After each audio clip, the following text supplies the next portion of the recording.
ভাই একটা কথা বলি, মানুষকে শুধরানেরও একটা ভাষা আছে, আছে না? ইমাম হুসাইন রাদিয়াল্লাহু তাআলা আনহু তিনি ওযু করতেছে, তো পাশে একজন মুসল্লি ওযু করছে। ইমাম হুসাইন বললেন, দেখলেন যে ওযুটা হয় নাই, তো তিনি তো বলতে পারতেন যে তোমার ওযু হয় না, তিনি এটা বলেন না। তিনি বললেন, ভাই তুমিও ওযু করলে আমিও করলাম, কিন্তু তোমার ওযু আমার ওযু তো মিলল না। সুবহানাল্লাহ বলবেন না?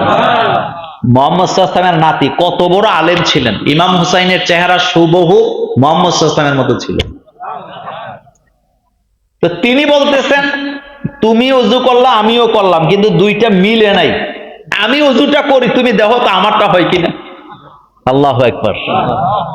কোন অহংকার আসেনি, তাকাব্বুরি আসেনি, কিন্তু আমাদের মধ্যে আছে, বিশেষ করে আলেমদের মধ্যে তাকাব্বুরি বেশি।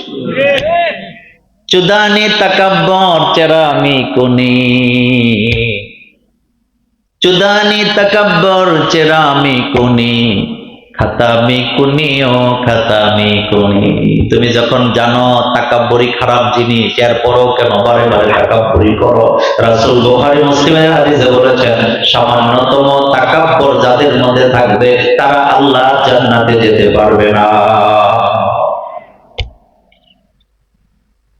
লোকটা বললেন ইমাম হুসাইনকে, হুজুর ঠিক আছে আপনি ওযু করেন আমি দেখি। এবার লোকটা দেখলেন তার নিজেরটাই হয় নাই। লোকটা বললেন, হুজুর আমারটাই হয় না, আপনারটা দেখে শিখে গেলাম। ইসলামে কিছু কিছু আমল আছে শূন্য শিখা যায় না, দেখা লাগে। এটার ভিতরে নামাজও আছে না? নামাজ পয়রা কোনোদিন শিখতে পারবে না, কারণ নামাজের মাসালার মধ্যে এটা সমুদ্রের মতো, হুজুর ঠিক না? কিসের মতো?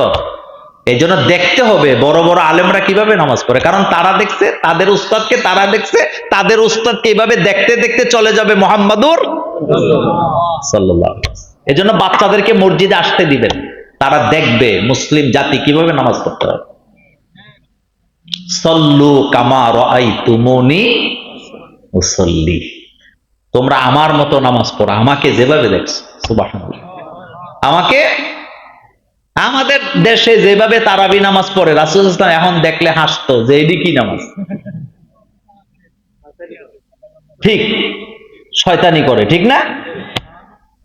তারাবি নামাজের অর্থ সবাই জানে বাংলাদেশে, তারাবি নামাজ মানে তাড়াতাড়ি। নামাজ পড়া জাহান্নামে যাওয়া লাগবে, এ কথা কোরআনে আছে না? নামাজ না পড়লে জাহান্নামে যাওয়া লাগবে এটা যেমন আছে, নামাজ পড়া জাহান্নামে যাওয়া লাগবে এই কথাও আছে। নামাজ যারা পড়ে না তাদের ব্যাপারে আল্লাহ পাক বলছেন তারা জাহান্নামী। কারণ কিয়ামতের ময়দানে যখন তাদেরকে বলা হবে তোমরা জাহান্নামে কেন যাও, তারা প্রথম কথাটাই বলবে লাম নাকু মিনাল মুসাল্লিন, আমরা নামাজি ছিলাম না। আবার আরেক আয়াতে আল্লাহ পাক বলছেন ফাওয়াইলুল লিল মুসাল্লিন আল্লাযীনা হুম আন সালাতিহিম সাহুন, নামাজে যারা গাফলতি করে তাদের কপালে জাহান্নাম আছে না?